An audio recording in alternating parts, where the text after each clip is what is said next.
ആദ്യമായിട്ടാണ് കാണുന്നത്. നമ്മുടെ ജിത്തുവിന്റെ ജ്യേഷ്ഠനുണ്ട് ഇവിടെ. നാസിർ ഖാന്റെ പേര് കേൾക്കുമ്പോ എനിക്ക് ഫസ്റ്റ് മിനിമോളുടെ കാര്യമാണ് ചോദിക്കേണ്ടതായിട്ടുള്ളത്. എന്ത് പറ്റിയത് ശരിക്കും? അതിന് ഞങ്ങളൊരു 6 മണിക്ക് ഇങ്ങനെ പോയി നോക്കിയപ്പോ തന്നെ ആനന് ചൂടാറിയിട്ടില്ല. അപ്പൊ 6 മണിക്കുള്ള പലതും പല രീതിയിലും പറയും. അത് നമ്മൾ നോക്കേണ്ട ആവശ്യമില്ല, അങ്ങനെ ആരും പറയും. അതെ ആന്ന് പറയുടെ കുട്ടാ ആ പറഞ്ഞേ.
ഇല്ലേ?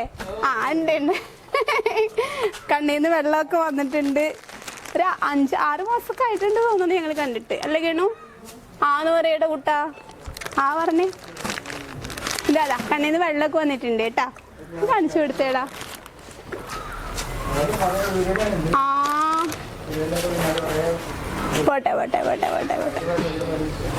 ഓക്കെ, അപ്പോ ഇവിടെ ഞാനൊരു പുതിയ മുഖം എന്ന് പറഞ്ഞില്ലേ, ഞാൻ ആദ്യമായിട്ടാണ് കാണുന്നത്. നമ്മുടെ ജിത്തുവിന്റെ ജ്യേഷ്ഠനുണ്ട് ഇവിടെ.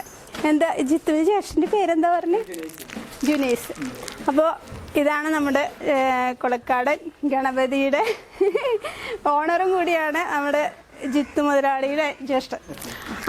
പേരൊന്നും കൂടെ ജുനൈസിന് ഞാൻ ആദ്യമായിട്ടാണ് കാണുന്നത്. ഇവിടെ വന്നപ്പോൾ ഞങ്ങൾക്ക് കാണാനുള്ള ഒരു ഭാഗ്യം കൂടെ കിട്ടിയിട്ടാ. അതുപോലെ കുറച്ച് ഫ്രണ്ട്സുകൾ ഇവിടെ വന്ന ഒരു പ്രത്യേക വൈബാണ്. ഇവിടെ എന്താ പറയാ, ഇവരുടെ ഫാമിലി ആണെങ്കിലും അതുപോലെ തന്നെ ഇവിടുത്തെ ഫ്രണ്ട്സ് ആണെങ്കിലും എല്ലാം നല്ല ഒരു എന്താ പറയാ. അതെ അതെ തീർച്ചയായിട്ടും. അപ്പോ എന്താണ് വിശേഷം? അതെ, നമ്മുടെ ജിത്തു എവിടെ പോയി? പട്ടയെടുക്കാൻ വേണ്ടി പോയിരിക്കണം. അത് കഴിഞ്ഞ് ജിത്ത് വരും. പിന്നെ ഇവിടെ ഇപ്പൊ പ്രോഗ്രാമിന് വേണ്ടിട്ട് എന്തായിരുന്നു ഊട്ടുണ്ടായിരുന്നു. അപ്പൊ രാവിലെ വന്ന് പരിപാടി കഴിഞ്ഞ് പോവാൻ നിൽക്കും. രാവിലെ കാലത്ത് വന്നാൽ വീട്ടിൽ നിന്ന് ഇവിടുന്ന് എത്ര ദൂരം ഉണ്ട്? നമ്മുടെ 10-20 കിലോമീറ്റർ ഉണ്ടാവും. അത്രേ ഉള്ളൂ അല്ലേ? കൊളക്കാടൻ തറവാട്ടിലേക്ക് 20 കിലോമീറ്റർ ഉള്ളൂ. നമുക്ക് സമയം ഉണ്ടെങ്കിൽ ജസ്റ്റ് നമ്മൾ അവിടെ ഫാമിലിയൊക്കെ ഒന്ന് പരിചയപ്പെടാം കേട്ടോ. അപ്പോ എന്താ പറയാ, ഇവിടെ ആനയൂട്ടിന് ഇന്ന് കാലത്ത് എപ്പോ പോകും? നമ്മളിപ്പോ കുറച്ച് കഴിഞ്ഞാൽ പോകും. ഇപ്പൊ പരിപാടിയൊക്കെ എങ്ങനെയാണ്? അങ്ങനെ പോകുന്നുണ്ട്. അതെ അല്ലേ, കുഴപ്പമൊന്നുമില്ല. ഗണപതി എങ്ങനെയാണ്? ഗണപതി കുഴപ്പമില്ല, നല്ല എല്ലാവരും നല്ല അറ്റാച്ച്മെന്റ് ആയിട്ട് പോകുന്ന ഒരു ആനയാണ്. ഈ ആനപ്രേമികൾക്കും മറ്റു ആളുകൾക്കും ഒക്കെ ഗണപതി എന്ന് പറയുമ്പോൾ തന്നെ ഒരു ആഹ്ലാദമാണ്. അതായത് ജിത്തുവിന്റെ പെരുമാറ്റവും പിന്നെ അത് ആനന്റെ പെരുമാറ്റവും കൊണ്ട് ആൾക്കാർക്ക് തന്നെ ഗണപതി എന്ന് പറയുമ്പോൾ തന്നെ വലിയൊരു ഇഷ്ടം കൂടുതലാണ്. മറ്റുള്ള ആനന്റെ മാതിരിയല്ല, ആനക്കാര് എത്രത്തോളം ആൾക്കാരോട് പെരുമാറുന്നു അതിനനുസരിച്ച് ആനനോട് പ്രേമം കൂടും. അതെ അതെ അതെ തീർച്ചയായിട്ടും. ജിത്തു മാത്രമല്ല, ഗണപതി മാത്രമല്ല, നമ്മുടെ എന്താ പറയാ ജുനൈസ് അതുപോലെ തന്നെയാണ്. അപ്പോൾ അതുകൊണ്ട് ഫാമിലി മൊത്തം പറയാ നമ്മുടെ ഗണപതിയുടെ സ്വഭാവം പോലെ തന്നെയാണ്. സ്വഭാവം പറയുമ്പോൾ നല്ല ഞാൻ ആദ്യമായിട്ട് ലസ് പിടിച്ച് നടന്നൊരു ആനയും കൂടിയാണ് കേട്ടോ. എനിക്ക് ഇവന്നെ കണ്ടു കഴിഞ്ഞ പ്രത്യേകിച്ച് കണ്ണ് നിറയും ഒരുപാട്. ഇപ്പൊ ഞാൻ 5-6 മാസമായി തോന്നുന്നു കണ്ടിട്ട്. അപ്പോൾ എനിക്ക് ആനകൾ പറയുമ്പോൾ ഒരു പൊടിക്ക് കൂടുതൽ ഇഷ്ടം ഇവനോടാണ്. ആദ്യമായിട്ട് വായിൽ ഭക്ഷണമൊക്കെ കൊടുത്ത ഒരു ആനയും കൂടിയാണ്. അപ്പോൾ അതുപോലെ തന്നെ ഒരുപാട് ആരാധകരുള്ള ഒരു ആനയും കൂടിയാണ്. പിന്നെ വീട്ടുകാരോടൊക്കെ എങ്ങനെയാണ്?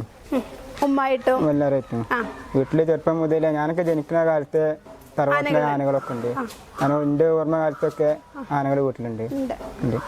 അപ്പാക്കും നമ്മുടെ ഫാമിലിക്കൊക്കെ മൃഗങ്ങളോടൊക്കെ വലിയ ഇഷ്ടമാണ്. എന്താ പറയാ, വൈഫൊക്കെ വൈഫിന് എങ്ങനെ? വൈഫൊക്കെ അടുത്ത് പോകും. കൂടുതൽ മോളാണ് അടുത്തേക്ക് പോയത്. മോള് കല്യാണം കഴിഞ്ഞ് കുട്ടിയുള്ള ഒരാളാണ് കേട്ടോ. പക്ഷെ കണ്ട പറയില്ലല്ലോ.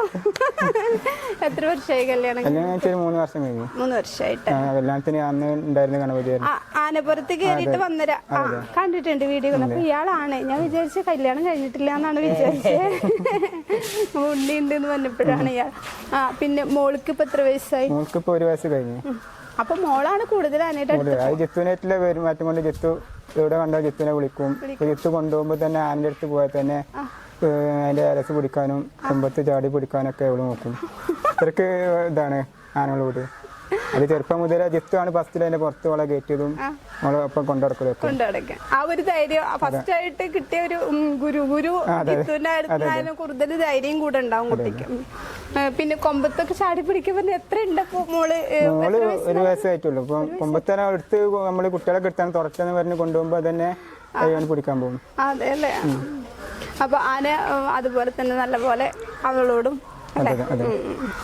ഇപ്പോ ഇയാൾക്ക് ജിത്തുവിനെ പോലെ തന്നെ ആനക്കമ്പം ഉണ്ട്. പിന്നെ എന്തുകൊണ്ടാണ്? ആനകളുണ്ട്, മൃഗങ്ങള്, കാളപ്പൊട്ട് മത്സരമുണ്ട്, അതുണ്ട് വീട്ടില്. പിന്നെ ഡോഗ് ഉണ്ട് വീട്ടില്, ഇതൊക്കെ ഉണ്ട് വീട്ടില്. ഇതുപോലെ ഒരുപോലെ കൊണ്ടുപോകുന്ന. പിന്നെ കാളകള് പറഞ്ഞാല് വാപ്പന്റെ ജ്യേഷ്ഠനാണ് കൂടുതൽ അതിനായിട്ട് മിനിയുള്ള നാസിർഖാൻ. മൂപ്പരാണ് കാളപ്പൊട്ടിന്റെ കാര്യങ്ങളൊക്കെ നോക്കുന്നതൊക്കെ. അതെ അതെ. നാസിർ ഖാന്റെ പേര് കേൾക്കുമ്പോ എനിക്ക് ഫസ്റ്റ് മിനിമോളുടെ കാര്യമാണ് ചോദിക്കേണ്ടതായിട്ടുള്ളത്. എന്ത് പറ്റിയത് ശരിക്കും? അതിന് അറ്റാക്കിന്റെ ഇതാണ് പറഞ്ഞത്. പോസ്റ്റ്മോർട്ടം കഴിഞ്ഞപ്പോ അറ്റാക്കിന്റെ പ്രശ്നമാണ്. ചിലര് പറയുന്നുണ്ട് ഇടിമിന്നൽ ഏറ്റതാണ്. ഇടിമിന്നലൊന്നുമില്ല. അത് പോസ്റ്റ്മോർട്ടം കഴിഞ്ഞപ്പോ റിപ്പോർട്ട് കിട്ടി. അപ്പൊ അവരെന്നെ പറഞ്ഞ് സ്ഥിരീകരിച്ചു. പിന്നെ പുറത്തുള്ളവര് പലതും പല രീതിയിലും പറയും. അത് നമ്മൾ നോക്കേണ്ട ആവശ്യമില്ല. അങ്ങനെ ആരും പറയും. പലരും അന്ന് തന്നെ പറയുന്നത്. രാവിലെ ഞങ്ങളൊരു 6 മണിക്ക് ഇങ്ങനെ പോയി നോക്കിയപ്പോ തന്നെ ആനന് ചൂടാറിയിട്ടില്ല. അപ്പൊ 6 മണി 7 മണിക്കൊക്കെയാണ് സംഭവിച്ചത്. അപ്പൊ ഇടി പൊട്ടിയത് രാത്രി 12-1 മണിക്കൊക്കെയാണ്. അപ്പൊ നമ്മള് ആനകളെ കുറിച്ച് അറിയുന്നത് കൊണ്ട് നമുക്ക് നമ്മുടെ മൂത്താപ്പയും വാപ്പയൊക്കെ പറഞ്ഞ് ഇടിമിന്നലല്ല, ഇടി കിട്ടിയിട്ട് നേരം കുറേട്ടുണ്ട്. ഇപ്പൊ സംഭവിച്ചതാണ്.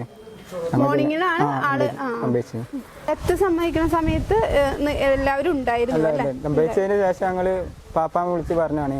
അവിടെ ചെന്നപ്പോ മുപ്പര് രാവിലെ ആനെ കഴിച്ച് പോരാൻ വേണ്ടി പോയപ്പോ സംഭവം ആന ചെരിഞ്ഞിട്ടുണ്ട്. അപ്പൊ ഞങ്ങളെല്ലാരും വിവരം അറിഞ്ഞിട്ട് പോയി ചെന്നതാണ്. അപ്പം പിന്നെ നമ്മളൊരു കാഴ്ചപ്പാടില് ഞങ്ങൾ ചെല്ലുന്നതിന്റെ ഒരു 1/2 മണിക്കൂർ മുമ്പ് സംഭവിച്ചതാണ്. ഇടിമിന്നൽ പൊട്ടിയിട്ട് സംഭവം കുറേ പിന്നെ ഇടി പൊട്ടുമ്പോ ആൾക്കാർക്ക് പറയാനുണ്ടായാലും അതാണ് കാരണമല്ലല്ലോ. അതെ, കാരണം ഉണ്ടല്ലോ, ഉണ്ടാക്കി പറഞ്ഞാണ്. അപ്പൊ ശരിക്കും പറയുകയാണെങ്കിൽ എന്താ പറയാ, പോസ്റ്റ്മോർട്ടം റിപ്പോർട്ടിൽ അറ്റാക്ക് ശരിക്കും എന്താ പറയാ പെട്ടെന്നുള്ള ആ ഒരു ഇതായതുകൊണ്ട് ഭയങ്കര അല്ലേ. നമ്മളെ പോലെ ഞങ്ങളെ പോലുള്ള ആനപ്രേമികൾക്കും ഇതപ്പൊ നിങ്ങളെ പോലുള്ളവർക്കൊക്കെ എന്തായിരിക്കും ഒരു കുടുംബത്തിലുള്ള ഒരാളെ പോലെ ആയിരുന്നല്ലോ. മൂത്താപ്പേറ്റാണ് കൂടുതൽ ആനക്ക് സ്നേഹവും കാര്യങ്ങളൊക്കെ. അതിനെ കൊണ്ടിറക്കലും അതിനെ നല്ലോണം കൊണ്ടുവരുന്നു. അതെ, അറിയാം വീഡിയോയിലൊക്കെ ഒരുപാട് കണ്ടിട്ടുണ്ട്. ഇപ്പൊ എങ്ങനെ മൂത്താപ്പന്റെ ആ ഒരു? ഇപ്പൊ കുഴപ്പമൊന്നുമില്ല. ശരിയായി വരുന്നു അല്ലേ? ഇപ്പൊ ആ തറവാട്ടില് ഇനി വേറെ ഏതാണ് നമ്മുടെ? ഇനിയിപ്പോ മൊത്തം നമ്മുടെ കുടുംബത്തിൽ 3 ആനയാണ് ഇപ്പോൾ ഉള്ളത്. കുട്ടികൃഷ്ണന്, ഗണപതി, പിന്നെ മഹാദേവൻ. ഇപ്പൊ വിഷ്ണുവിന് കൊടുത്തിട്ട് വേറൊരു പുതിയ ആനയും കൂടി വന്നിട്ടുണ്ട് കേട്ടോ. നമ്മുടെ വിഷ്ണുവിന് കൊടുത്ത് ഇപ്പൊ മഹാദേവൻ അല്ലെ, മഹാദേവൻ പുതിയൊരു മെമ്പറും കൂടി എടുത്തിട്ടുണ്ട് നമ്മുടെ കുടുംബത്തില്. അപ്പൊ അവനൊക്കെ എങ്ങനെയാ? കുഴപ്പമില്ല. ഏറ്റവും കൂടുതൽ ഇഷ്ടം ആരോട്? ഇപ്പൊ ഈ 3 ആന, കുട്ടികൃഷ്ണനുണ്ട്, മഹാദേവനുണ്ട്, ഗണപതി. ഇപ്പൊ ഞങ്ങളെല്ലാരും ഗണപതിന്റെ അടുത്തൊക്കെ പോലെ കൂടുതൽ പോയില്ല. നമ്മള് പോവും. അങ്ങനെ നമ്മളെ ആനകളെ വേർതിരിച്ച് പറയാൻ പാടില്ല അല്ല. പിന്നെ അതിപ്പോ കൂടുതൽ ഇപ്പൊ വന്നതല്ലേ ഉള്ളൂ അല്ലെ? അതെ. പിന്നെ കൂടുതൽ വീട്ടിലുണ്ടായാലും ഈ ആനയാണ്. ഞങ്ങളിപ്പോ എല്ലാവർക്കും കമ്പനിയൊക്കെ കൂടുതൽ ഇതിന്റെ അടുത്ത് വരില്ല. എല്ലാവരും വീട്ടിലുണ്ടാവില്ല. എല്ലാവരും വാപ്പയായാലും ഫ്രണ്ട്സൊക്കെ വന്നു കഴിഞ്ഞാൽ വീട്ടിൽ നിന്ന് ഭക്ഷണം കഴിച്ചിട്ടേ പോവുള്ളൂ എല്ലാവരും. അതെ അതെ അപ്പൊ അത് എല്ലാവരും ഉണ്ടാകുമ്പോൾ ഓരോടെ ഒരു ഇത് അപ്പൊ എല്ലാവരും കൂടിയിട്ട് പട്ടൊക്കെ പോകും, പിന്നെ എന്നെ കേൾക്കാനും ഇതിനൊക്കെ എല്ലാം ഉണ്ടാവും. എല്ലാവരും ഗണപതിയുടെ കാര്യത്തില് ഇപ്പോ എന്താ പറയാ ഒരു ബുദ്ധിമുട്ടും, കാരണം ഫ്രണ്ട്സ് ആവട്ടെ, കഴുകാനാവട്ടെ, പട്ടെടുക്കാനാവട്ടെ, ഗണപതിനെ സ്നേഹിക്കാനാവട്ടെ അല്ലെ, ഒരുപാട് പേരാണ് എന്താ പറയാ അടുത്തുള്ളവരും പിന്നെ നമ്മളെ പോലുള്ള ആനപ്രേമികൾ ഉണ്ടാവും. എപ്പോ നോക്കിയാലും ഇവന്റെ അടുത്ത് ആളുകളില്ലാത്ത ദിവസങ്ങൾ ഉണ്ടാവില്ല എന്ന് പറയാം. അതെ, അത് ഇവന്റെ ഒരു രീതി അങ്ങനെ ആയതുകൊണ്ടാവുമല്ലോ. ഇപ്പൊ നിങ്ങൾക്ക് ഇവരാണെങ്കിലും പേടിക്കാതെ പോകും. പിന്നെ മഹാദേവൻ ഇപ്പൊ വന്നിട്ട് ഇപ്പൊ എത്രയായി? വന്നിട്ട് ഇപ്പൊ കുറച്ചായിട്ടും ഏകദേശം 2 മാസം മേലായിട്ടുണ്ട്. അങ്ങനെ ഇപ്പൊ മറ്റുള്ളവരോടൊക്കെ ഇങ്ങനെ കുഴപ്പമൊന്നുമില്ല. പിന്നെ കുട്ടി കൃഷ്ണൻ എങ്ങനെ? കുഴപ്പമൊന്നുമില്ല. അടുത്തൊക്കെ പോവാറുണ്ട്. ഇപ്പൊ പരിപാടി ഇപ്പൊ എവിടെ ആള്? തൃശ്ശൂർ ഭാഗത്തുണ്ട്, ചാവക്കാട് അല്ല. പിന്നെ നമ്മൾ വൈഫിന്റെ മോളുടെ കാര്യം പറഞ്ഞു. ഇപ്പൊ വൈഫിന്റെ അടുത്ത് എങ്ങനെയാ ശരിക്കും? ഇപ്പൊ വൈഫ് ഒരു കൊമ്പിൽ തൂങ്ങിയിട്ട് ഇങ്ങനെ പൊക്കിയിട്ട് താഴെ വീഴുന്ന ഒരു വീഡിയോ കണ്ടു. അത് എങ്ങനെ സംഭവിച്ചു ശരിക്കും? അതെന്താ വെച്ചാല് ഓള് ആന കാണുന്നത് തന്നെ ഇവിടെ വന്നാരാണ്. ആന, പൂച്ച, നായൊക്കെ കാണുന്നത് തന്നെ ഇവിടെ വന്നാരാണ്. ഇപ്പൊ ഒന്ന് പേടിയൊക്കെ മാറിയത്. അത് ജിത്തു ഒപ്പം നിർത്തിയതാണ്. അപ്പം പെട്ടെന്ന് വിട്ടതാണ്, ചാടിയതാണ്. പെട്ടെന്നുള്ള പേടിയില് ചാടിയതാണ്. പേടിയില് പൊക്കിയിട്ട് പെട്ടെന്ന് ചാടി കൈ വിട്ടു. അങ്ങനെ സംഭവിച്ചാണ്, അല്ലാതെ വേണമെന്ന്. പിന്നെ ആനപ്രേമം മുന്നേ ഉണ്ടായിരുന്ന കല്യാണം? ഇല്ല, കല്യാണം കഴിഞ്ഞ ശേഷം ഈ ആനപ്രേമം ഇതൊക്കെ ഒക്കെ വന്നത്. പിന്നെ ഫസ്റ്റ് ഒക്കെ പോകുമ്പോ ഇങ്ങനെ പേടിയൊക്കെ ഉണ്ടായിരുന്നു. ആ പേടിയൊക്കെ മാറ്റിയത് ജിത്തും ഗണപതിയാണ് പേടി മാറ്റിയത്. ഗണപതി പറയുന്നത് ഞാനൊരു ആനയൊന്നല്ല, നിങ്ങളുടെ കുടുംബത്തിലെ ഒരാളാണെന്ന് പറഞ്ഞിട്ട് നിന്ന് സ്നേഹം കൊടുത്തു, സ്നേഹം മേടിച്ച് അങ്ങനെ ഒരു ഗണപതിയാണ് നമ്മുടെ ഗണപതി. പിന്നെ ജിത്തുവിന്റെ കാര്യം എന്ന് പറയുമ്പോ ജിത്തു ചെറുപ്പം മുതൽ എങ്ങനെയാ മറ്റേ ആനക്കമ്പം ഉണ്ടായിരുന്നു. അങ്ങനെ ആയിട്ടാണ്. അപ്പൊ നിങ്ങൾക്ക് എന്താ ഒരു സംഭവം ഇല്ല, ആനപ്രേമം ഇല്ലാത്തതുകൊണ്ടല്ല? നമ്മള് പോകലുണ്ട്, നമ്മളെ പരിപാടിയൊക്കെ ഉണ്ടാവും, പോവും. ഫുൾ ടൈം അങ്ങനെ പോകലില്ല. ഇപ്പം ഇടക്കൊക്കെ പരിപാടി അടുത്തും ഇവിടെ ഒക്കെ ഉണ്ടാവും, നമ്മൾ പോകാറുണ്ട്. ജിത്തു ഇല്ലെങ്കിൽ ഒറ്റക്കൊക്കെ? ഇല്ല, ജിത്തു ഇല്ലെങ്കിൽ ഞങ്ങൾ ആരും പോകാറില്ല. അതിനുള്ള വീട്ടിലാരാന്ന് പറഞ്ഞിട്ട് കാര്യമില്ല. അവനക്ക് അറിയില്ലല്ലോ. ആനക്കറിയില്ല. കാട്ടിലെ സ്വഭാവം എപ്പോഴും എടുക്കും.